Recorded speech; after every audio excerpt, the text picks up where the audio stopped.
Now we're at the play, the actual play within the play, and it begins with this Dumbshow, this mime and Dumbshow, which is I think pretty unprecedented in Shakespeare. I don't think we get such a detail.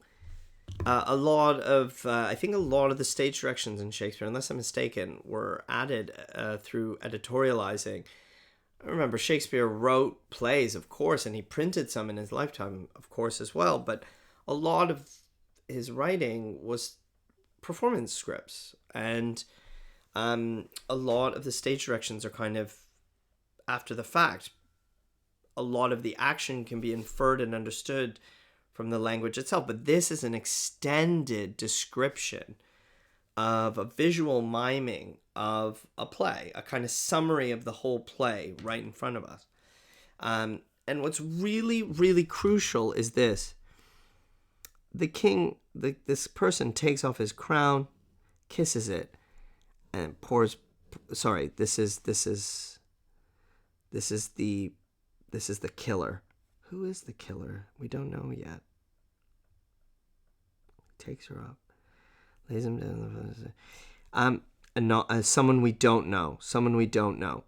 The poisoning. Here's the poisoning. Now the thing is that we have a problem. Is Claudius watching?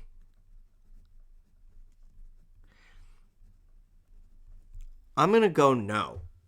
Because later he rises, he gets really upset, and they think this is proof. But here is where he should rise. This is the indicate. Claudius must be distracted. He must be doing something else. If he's watching, it would be completely weird why he wouldn't have responded. Again, it's just worth thinking about. It's just yet another problem with the play. For us and for our tragedy here, stooping to your clemency, we beg our hearing patiently. We're about to start. Please listen. Is this a prologue? I love this commentary from Hamlet. He's explaining. I feel like that's what I'm doing with these videos. I'm standing next to the text and I'm talking to it about it to you. That's what Hamlet's doing. And it's very funny. Again, we see similar things in Midsummer Night's Dream. The hecklers, the speakers, the explainers. It's really short. Yeah, like woman's love. He's so... is this Ophelia he's talking about? Is this Gertrude? It doesn't matter. He's such a kid. He's just so... feels betrayed by women.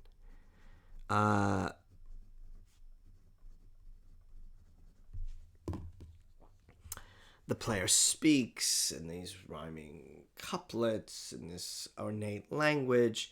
The player queen says, look, I'll love you forever, and if I ever, I would never marry anybody else. The second marriage is cursed. It's as if the second killed the first. That's on the nose, isn't it? Oh, Hamlet says to his mom, what do you think of the play? And she says something really famous. I think this queen protests too much. It's over the top. But she doesn't seem that affected. She doesn't think this is a reflection on her yet. Or maybe she hides it. We don't know. No. She'll keep her word. She'll do what she says. At least some people do. That's what he's kind of implying. Crucially, Claudius says this. I think he says this to Polonius. I don't know if he says it to Hamlet. In my edit, it might be, but you need to go back to the main text. Plays had to be sent to a censor or someone who had to censor or someone to check the master of the revels to make sure nothing was offensive, that everything played. So has this been checked? Yeah, and there isn't anything offensive, presumably from Hamlet's standpoint, because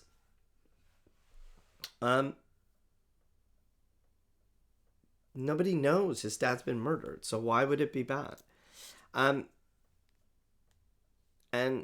what is its play called again? And rather hilariously, it's called The Mousetrap, because the whole point of this play is to catch. But it's really The Murder of Gonzago, I think, but Hamlet's version is called The Mousetrap. And it's about a murder in Vienna. Gonzago's the Duke, his wife Baptista, you shall see anon. This is really funny. But, what's the big deal? We have free souls. It touches us not. This is really good. Ironic. He knows. If you're guilty, yeah, maybe, but we're not. Why would this bother us? Why would this bother? He's provoking. Now, here comes in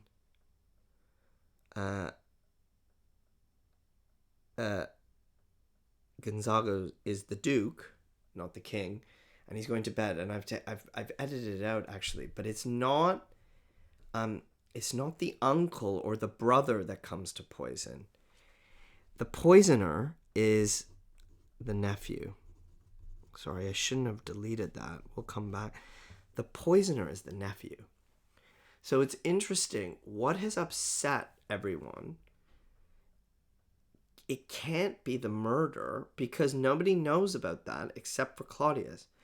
What upsets everyone is that Hamlet's put on a play where a nephew of a duke murders and poisons the duke.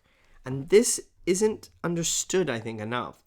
That's what's offensive to everyone, shocking to everyone. Because it's as if Hamlet's saying, I'm going to murder you. But what happens is the king rises. Okay, now, everyone could be weirded out that he calls for light and he wants to leave. But on reflection, they're like, well, Hamlet's basically saying he wants to murder me. We know different. We know differently. So their audience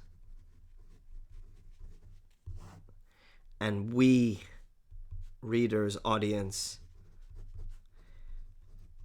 interpret this in very different ways. And again, it's worth thinking about that. Hamlet's going to be, now he's certain, he's right, and he knows what's up. So all of this is a way of looking at the dramatic action, the way Hamlet's testing if the ghost is real, the way he's trying to reassure himself that in fact Claudius is the murderer, and now he has an invective on how to act. And we'll see what happens next in the aftermath in our next lesson.